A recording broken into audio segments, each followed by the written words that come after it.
Hello students, how are you. I hope आप सब लोग बढ़िया होंगे और अच्छे से पढ़ाई भी कर रहे होंगे।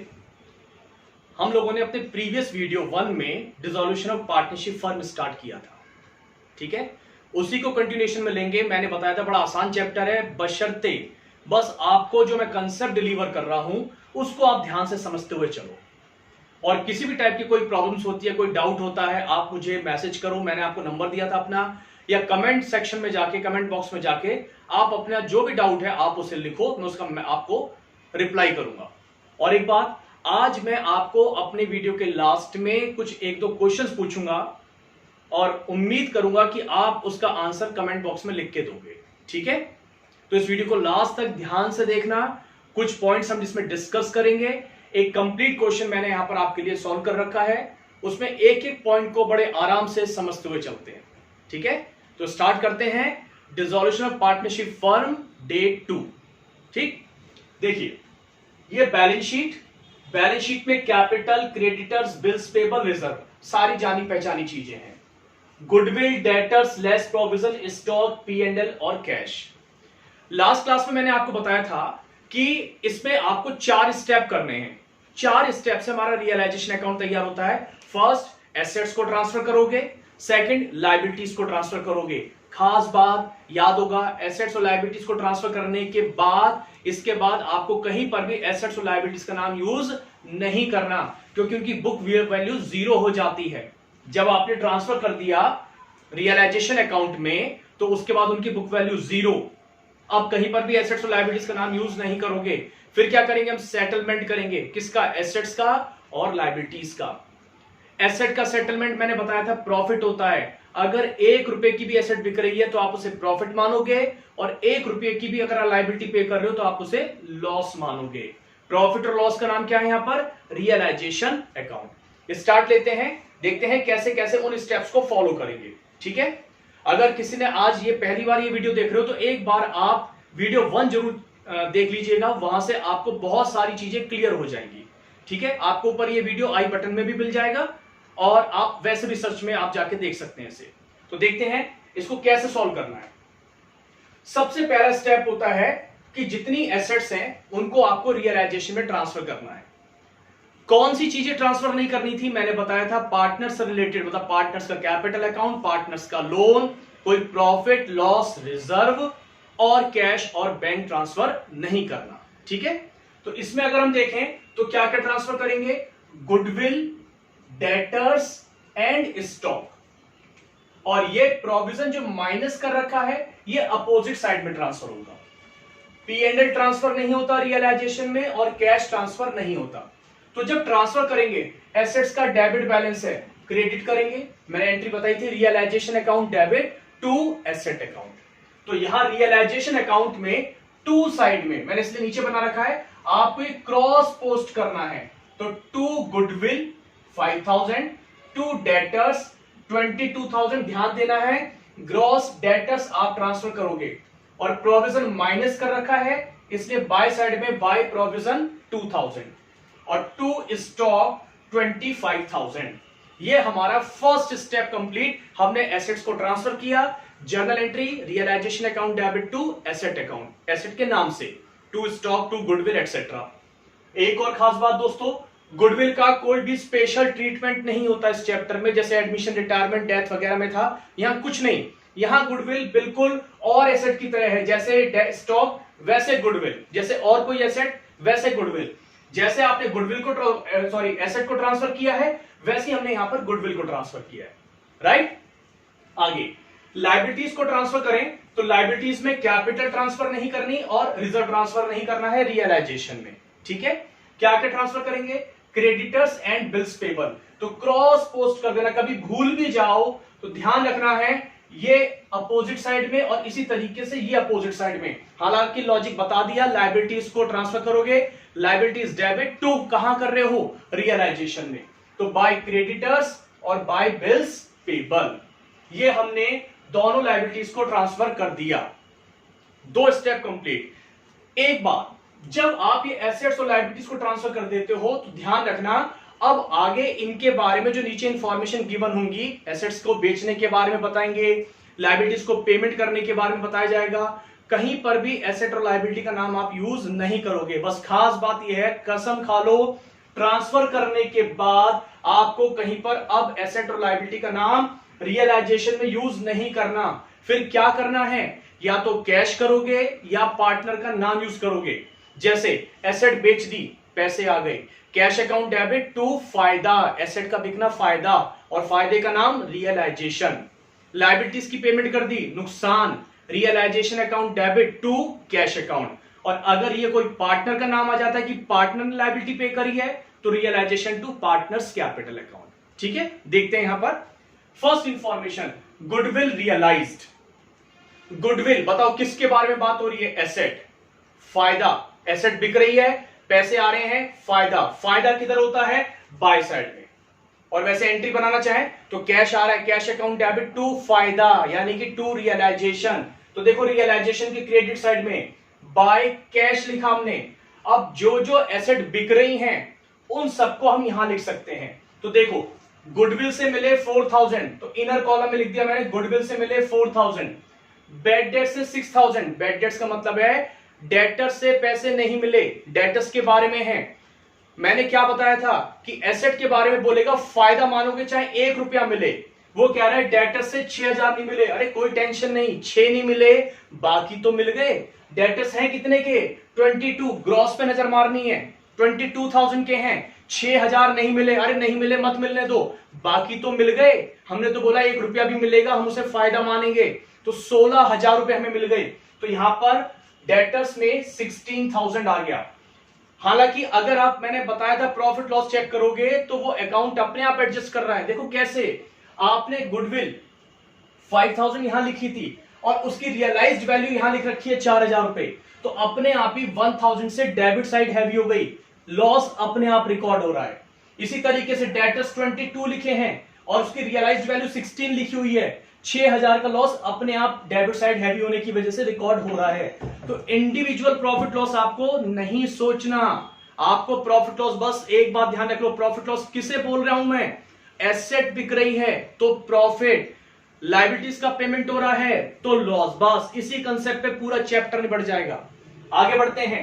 तो गुडविल से पैसे मिले, बाय कैश में लिख दिया, डेटर से पैसे मिले, बाय कैश में लिख दिया। इनर कॉलम में बस डिटेल दे दी कि किस किस वजह से पैसे मिले हैं। मेन बाय कैश लिखा हुआ है, entry cash account debit to realisation.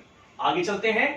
Creditors were paid at 10% discount, creditors की पेमेंट हो गई, लायबिलिटी की पेमेंट हो रही है, लायबिलिटी की बात हो रही है। बताओ फायदा नुकसान, लायबिलिटी नुकसान, नुकसान को क्या करते हैं, डेबिट, तो रियलाइजेशन अकाउंट डेबिट टू क्या यूज करना है, या तो कैश या पार्टनर, पार्टनर का नाम नहीं दे रखा तो टू कैश अकाउंट, तो liability to cash account, realisation debit में टू कैश अकाउंट। फायदा होगा बाय में लिखेंगे, नुकसान होगा टू में लिखेंगे। एसेट के बारे में बोल रहा है मतलब बाय में लिखेंगे, क्यों, एसेट का सेटलमेंट हम प्रॉफिट मानते हैं। लायबिलिटी के बारे में लिखेगा, नुकसान मानेंगे, क्यों, क्योंकि लायबिलिटी की पेमेंट को हम नुकसान मानते हैं, लायबिलिटी में पैसे जाते हैं। तो टू कैश अकाउंट। क्रेडिटर्स को कितने पैसे दिए, 10% डिस्काउंट पे, क्रेडिटर्स 20,000 गिवन है, देखिए 20 का 10% डिस्काउंट कर देंगे तो 18,000 हमने क्रेडिटर्स को पेमेंट करी, लेकिन किस नाम से करी है, कैश के नाम से करी है। ये बच्चों हम जो ऐसे लिख रहे हैं ये केवल एक इंफॉर्मेशन सप्लाई कर रहे हैं, एंट्री में यूज नहीं होगा। एंट्री तो रियलाइजेशन टू कैश बन रही है, ये तो लिख रहे हैं किस वजह से पेमेंट करी, क्रेडिटर्स की वजह से कैश लिखा हुआ है। आगे चलते हैं। थर्ड पॉइंट हमारा हो गया। एक पॉइंट ऑफ फिफ्थ देखो, रियलाइजेशन के एक्सपेंसेस 1000, खर्चों की बात हो रही है, फायदा हुआ नुकसान हुआ, फिर से नुकसान हो गया। नुकसान किधर आते हैं, डेबिट में ही आते हैं, किस नाम से आएंगे, या तो कैश या पार्टनर, पार्टनर का नाम नहीं दे रखा तो टू कैश ही लिखा जाएगा और इसी के नीचे हमने लिख दिया एक्सपेंसेस। हम चाहें तो दोबारा से टू कैश ब्रैकेट में एक्सपेंसेस लिख सकते हैं, ठीक है, वो एक साथ पेमेंट हो रही है इसलिए सबको एक साथ लिख दिया गया है। आप अलग भी लिखोगे वो भी सही वे है। आगे देखते हैं। Next, stock taken over by A at ₹24,000। बताओ स्टॉक की बात हो रही है, एसेट या लायबिलिटी, एसेट है, कैसी बात कर रहा हूं, स्टॉक एसेट है, फायदा नुकसान, फायदा, फायदा किधर आता है? बाय साइड में। बताओ नाम क्या लिखूंगा? बाय कैश लिखूंगा या बाय पार्टनर लिखूंगा? देखो पार्टनर का नाम क्योंकि ए लेके जा रहा है, तो इस बार by S capital account bracket में स्टॉक 24,000। अगर जर्नल एंट्री की बात करें, फायदा हो रहा है तो एस कैपिटल अकाउंट डेबिट, ए से पैसे चार्ज करेंगे, उसका कैपिटल डिक्रीज कर देंगे, और टू फायदा टू रियलाइजेशन अकाउंट। मैंने बोला है एंट्री दो ही घूमती है सेटलमेंट की, एसेट के बारे में कैश टू रियलाइजेशन, लायबिलिटीज के बारे में रियलाइजेशन टू कैश। नुकसान हो रहा है, बस कैश की जगह कभी कभार पार्टनर का नाम आ सकता है अगर पार्टनर उसको डील कर रहा है। आगे बढ़ता हूं बच्चों। इसके बाद हमारे हिसाब से हमने सारे पॉइंट्स पढ़ लिए। जब सारे पॉइंट्स पढ़ लो तो एक बात और ध्यान रखना, अगर किसी लायबिलिटी के बारे में कुछ नहीं बता रखा तो उसकी पेमेंट आपको अपने आप करनी पड़ेगी। अरे सोचो ना, आज बिजनेस बंद हो रहा है, जब बिजनेस बंद हो रहा है तो जो हमारे को पेमेंट करनी थी, आप उनको पेमेंट तो करोगे ना, वो तो सामने खड़े हुए हैं कि लाओ जी आप बिजनेस बंद कर रहे हो, हमारी पेमेंट करो, हमारी पेमेंट करो। तो बिना कहे अगर कोई लायबिलिटी कुछ नहीं बताया क्वेश्चन में तो उसकी पेमेंट आपको अपने आप करनी जरूरी है। जैसे मैंने अपने क्वेश्चन में आपको बिल्स पेबल के बारे में कोई इंफॉर्मेशन नहीं दी कि बिल्स पेबल का क्या हुआ, पेमेंट हुई या नहीं हुई, तो बिल्स पेबल की पेमेंट आपको अपने आप करनी पड़ेगी। तो वही टू कैश लायबिलिटी है, टू कैश बिल्स पेबल, और पूरी की पूरी पेमेंट हमने 10,000 की कर दी। ठीक है। अब कुछ सोच रहे हैं बट सर अगर एसेट के बारे में कुछ नहीं बताया तो क्या करेंगे? अगर एसेट के बारे में कुछ नहीं बताया इट मींस हम एज्यूम करेंगे कि वो एसेट हमारी नहीं बिकी, हमें पैसे नहीं मिले, उस बात की कोई एंट्री पास नहीं करेंगे। तो क्या बात समझ में आ रही है? लायबिलिटीज के बारे में कुछ नहीं बताएगा तो आपको पेमेंट करनी जरूरी है, और अगर एसेट के बारे में कुछ नहीं बताएगा तो हमारी एजम्पशन लगती है कि हमारी एसेट वो नहीं बिकी होगी। फर्नीचर है, नहीं बिका, ये मान के चलेंगे, कंजर्वेटिज्म अप्रोच लगा के चलते हैं हम लोग। ठीक है ना, कि लायबिलिटी की तो पेमेंट करेंगे ही करेंगे, एसेट के बारे में नहीं बताया तो पैसे एसेट हमारी नहीं बिकी, कुछ नहीं करेंगे फिर उस केस में। आगे बढ़ते हैं। तो ये हमारा रियलाइजेशन अकाउंट सारा कंप्लीट। प्रॉफिट लॉस निकालना है, ये जैसे आप रीवैल्यूएशन अकाउंट वगैरह में निकालते थे बिल्कुल वैसे निकालोगे। डेबिट साइड हैवी आएगी तो लॉस, क्रेडिट साइड हैवी आएगी तो प्रॉफिट, क्योंकि क्रेडिट में प्रॉफिट आते हैं, डेबिट में लॉसेस आते हैं। तो ये मेरे एग्जांपल में डेबिट साइड हैवी आ रही थी तो लॉस आ गया 5,000 का, वो मैंने कैलकुलेट कर रखा है। मैं कैलकुलेशंस पे फिलहाल ज्यादा फोकस नहीं कर रहा हूं, वो सब आप लोग कर लोगे, प्लस माइनस वाली बात है।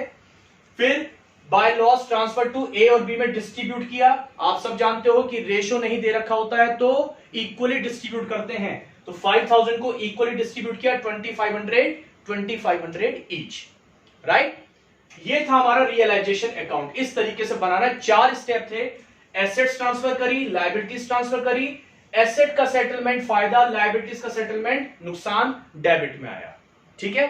अब कुछ बच्चे अगर रटने की बात करें, कुछ लोग जुगाड़ निकाल लेते हैं, तो पता है क्या जुगाड़ निकाल लिया होगा कुछ लोगों ने कि सर पहले एसेट्स को यहां लेके जाते हैं जब बैलेंस शीट में आती है, और जब नीचे सेटलमेंट की बात करता है तो सर हम बाय में लिख देते हैं, यानी कि पहले इधर लिखेंगे लेफ्ट हैंड साइड पे और फिर राइट हैंड साइड पे लिखेंगे। और सर जब राइट हैंड साइड पे लिखेंगे ना तो वहां पर कैश या पार्टनर का नाम यूज करेंगे। बिल्कुल बिल्कुल ठीक है, यही एक जुगाड़ है इसका। सेम वे में लायबिलिटीज को भी आप बोल सकते हो, लायबिलिटीज यहां पर है, जब ट्रांसफर करोगे तो बाय साइड में लायबिलिटीज के नाम से ट्रांसफर करोगे, और फिर जब सेटलमेंट करोगे तो टू साइड में, लेकिन नाम क्या यूज करोगे सेटलमेंट में, कैश या फिर पार्टनर। ठीक है। चलो अब आगे देखते हैं पार्टनर्स कैपिटल अकाउंट कैसे बनाना है। Particulars A B capital account और आसान है। रियलाइजेशन में थोड़ा सोचा था, कैपिटल अकाउंट में वो भी नहीं सोचना। 3 स्टेप है बस। कौन कौन से? सबसे पहले आप कैपिटल का बैलेंस लिखना। सेकंड नंबर पे बैलेंस शीट में अगर कोई प्रॉफिट लॉस और रिजर्व है उन्हें पार्टनर्स में डिस्ट्रीब्यूट कर देना। या आप एडमिशन में भी करते थे, या आप रिटायरमेंट में भी करते थे, या आप डिसोल्यूशन में भी करोगे। और तीसरा स्टेप, रियलाइजेशन अकाउंट में अगर कहीं पर इन लोगों के नाम लिखे हुए हैं, एस कैपिटल बीस कैपिटल, तो उसको क्रॉस पोस्ट कर देंगे। डबल एंट्री सिस्टम होता है ना, एक बार रियलाइजेशन में आया और एक बार उनके कैपिटल अकाउंट में आ जाएगा। ठीक है। दोबारा बताता हूं, पहला क्या बोला मैंने, कैपिटल, दूसरा क्या बोला मैंने, बैलेंस शीट में कोई प्रॉफिट लॉस रिजर्व, और तीसरा क्या बोला मैंने, रियलाइजेशन में अगर ए और बी के पार्टनर्स के नाम है, उसकी क्रॉस पोस्टिंग करेंगे। करके दिखाते हूं। देखो यहां पर सबसे पहला by balance brought down 30,000 20,000 capital का बैलेंस लिखा, पहली बात। दूसरा, बैलेंस शीट में कोई प्रॉफिट लॉस रिजर्व ढूंढो जल्दी से। ये दे रखा है, देखो रिजर्व दे रखा है और एक मैंने यहां पी एंड एल दे रखा है, तो इसको ट्रांसफर करेंगे। रिजर्व बाय साइड में क्रॉस पोस्ट करोगे। कभी भी इस चैप्टर में भूल जाओ किधर लेके जाना है, ध्यान रखना है अपोजिट साइड में लेके जाना है, ठीक है। तो यहां पर बाय साइड में by reserve 2500 journal entry reserve liabilities में लिखा होता है, तो रिजर्व अकाउंट डेबिट, पार्टनर्स की capital increase to A to B, ये जर्नल एंट्री। तो by reserve 2500 P and L right hand side पे है, ट्रांसफर करेंगे तो लेफ्ट हैंड साइड पे 2 P and L 5,000 equal ratio में डिस्ट्रीब्यूट कर रहे हैं, राइट।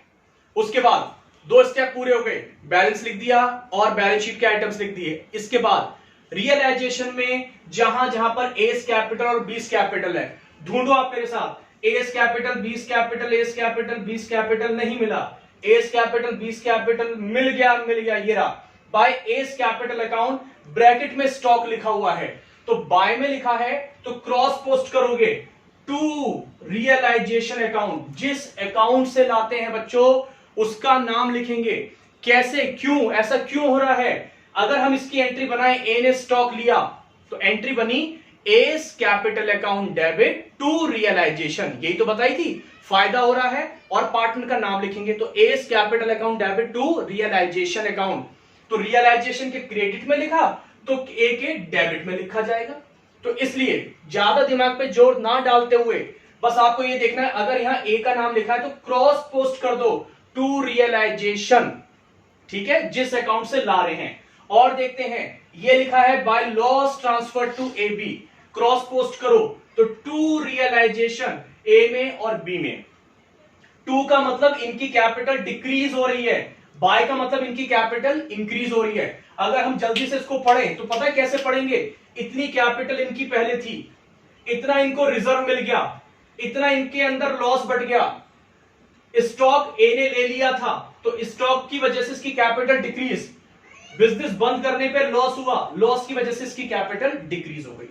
सारे पॉइंट्स कवर हो गए। अब कैपिटल अकाउंट क्लोज करने का तरीका, जो भी साइड छोटी आएगी, बिजनेस बंद हो रहा है, जो भी पार्टनर की साइड छोटी आएगी वहां पर कैश लिख के बंद कर दोगे। या तो उनको पैसे दे दोगे या उनसे पैसे मंगा लोगे। अगर किसी को पैसे देने हैं तो उसको दे के विदा करोगे, और अगर किसी से पैसे मंगाने हैं तो बोलेंगे भैया आज बिजनेस बंद हो रहा है, लाओ आपकी तरफ इतने पैसे निकलते हैं, लाओ पैसे जमा करा दो। तो जो भी साइड छोटी होगी वहां बस कैश लिखना है। तो मेरे इस एग्जांपल में दोनों में टू साइड ही छोटी आ रही है। टू कैश बैलेंसिंग फिगर 1000 ए में है और 15,000 बी का है, और उसके बाद हमने टोटल कर दिया 32,500 और 22,500। टू कैश का मतलब क्या? टू कैश मतलब हम पार्टनर को पैसे दे रहे हैं, यानी कि पार्टनर पैसे विड्रॉ करके चला गया, पार्टनर ने पैसे ले लिए। आपको याद होगा जब आप एडमिशन वाले क्वेश्चंस करते हो और नया पार्टनर पैसे लाता है तो आप बाय कैश लिखते हो, हर क्वेश्चन में आता है बाय कैश जब नया पार्टनर पैसे लाता है। तो एक बात मेरी याद रखना, अगर बाय कैश लिखा हुआ है इट मींस पार्टनर पैसे ला रहा है, टू कैश लिखा हुआ है इट मींस पार्टनर पैसे निकाल के ले जा रहा है। तो बिजनेस बंद हो रहा था तो इनके पैसे बिजनेस में इतने ज्यादा पड़े हुए थे, 1000 रुपए इसके ज्यादा थे और 15,000 रुपए बी के ज्यादा थे, तो हमने 1000 रुपए ए को दे दिए और 15,000 हमने बी को दे दिए, उन्होंने अपने पैसे निकाल लिए। टू कैश का मतलब एंट्री बनाए तो capital account debit, A's capital account debit, B's capital account debit, to cash account. Capital के डेबिट में है तो कैपिटल को डेबिट किया जाएगा, कैपिटल डिक्रीज हो गई क्योंकि वो पैसे निकाल के ले गए, राइट। तो टू कैश का मतलब पैसे विड्रॉ कर लिए।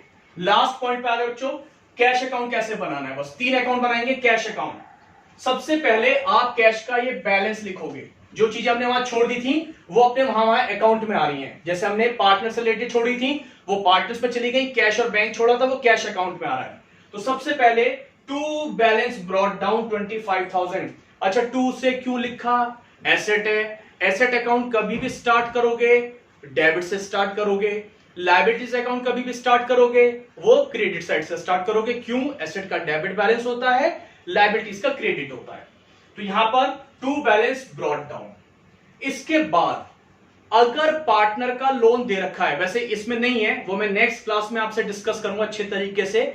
पार्टनर का लोन सीधे यहां पर आएगा, मेरे इस क्वेश्चन में नहीं है तो इग्नोर करते हैं। बस इसके बाद आपको फिर बिल्कुल भी दिमाग का इस्तेमाल नहीं करना। क्या करना है? जहां जहां पर कैश है केवल क्रॉस पोस्टिंग करो, केवल क्रॉस पोस्टिंग। देखते हैं टू साइड, देखते हैं टू साइड, टू साइड ये लिखा हुआ है देखो, टू कैश, क्रॉस पोस्ट करो। टू है तो यहां पर बाय रियलाइजेशन अकाउंट, जिस अकाउंट से लाते हैं हमेशा उसका नाम लिखते हैं। देखो ना, इसकी अगर एंट्री बनाए तो एंट्री बनी, ये टू कैश किस बात की एंट्री है? लायबिलिटी को पे करने की, नुकसान। रियलाइजेशन टू कैश, तो रियलाइजेशन के डेबिट में लिखा, और कैश क्रेडिट है तो कैश के क्रेडिट में लिखेंगे। तो आपको बस करना क्या है, जहां जहां कैश है बस क्रॉस पोस्टिंग करो, लॉजिक अपने आप लगता चला जाएगा। तो यहां टू कैश था तो हमने लिखा बाय रियलाइजेशन 29,000, और ये सारी क्या थी? हमारी लायबिलिटीज थी, तो हमने ब्रैकेट में लायबिलिटीज लिख दिया। तो ब्रैकेट में केवल एक हिंट दिया जाता है कि इस वजह से हम ये चीज लिख रहे हैं। आगे चलते हैं, cash cash cash cash cash, ये मिल गया बाय कैश। जो एसेट्स बिकी थी हमारी 20,000 की, क्रॉस पोस्ट करो। क्रॉस करोगे तो टू रियलाइजेशन, जिस अकाउंट से लाते हैं उसका नाम, ब्रैकेट में एसेट्स 20,000 हमने ये लिख दिया। और आगे चलते हैं कैपिटल अकाउंट में, बाय में कहीं कैश नहीं है, टू में कैश कैश कैश, ये लास्ट में लिखा हुआ है टू कैश। जो पार्टनर पैसे विड्रॉ करके चले गए थे तो उसे बाय साइड में लिखा by S capital account, by B's capital account 1,000 and 15,000। जहां जहां कैश बिखरा पड़ा था सबको इकट्ठा करके हमने कैश अकाउंट में अपोजिट नेम से डालते चले गए। रियलाइजेशन में था तो रियलाइजेशन के नाम से लिखा, कैपिटल में था तो कैपिटल के नाम से लिखा। एट लास्ट जब पूरा बिजनेस खत्म हो जाएगा, कैश भी बढ़ जाएगा, मंगाना है मंगा लो, किसी को देना दे दो, सब बराबर हो जाएगा। तो कैश का टोटल आपका इक्वल आना चाहिए। जैसे मेरे इस एग्जांपल में 45,000 आ रहा है, जैसे बैलेंस शीट का टोटल टैली करता है ऐसे यहां पर कैश का टोटल टैली करेगा। राइट? तो ये बच्चों मैंने आपको एक क्वेश्चन करके दिखाया कि किस तरीके से आपको डील करना है। मैंने आपसे पूछा था, एक क्वेश्चन पूछूंगा, आप मुझे कमेंट बॉक्स में लिख के बताना, अगर पार्टनर पैसे विड्रॉ करता है तो जर्नल एंट्री क्या बनाते हैं, और अगर पार्टनर पैसे इंट्रोड्यूस करता है तो जर्नल एंट्री क्या बनाते हैं। इन दो का आंसर आप मुझे दे देना। और अगर आपको वीडियो पसंद आई तो आप लाइक, शेयर, और अगर नए हो तो सब्सक्राइब जरूर करना। ठीक है? Thank you.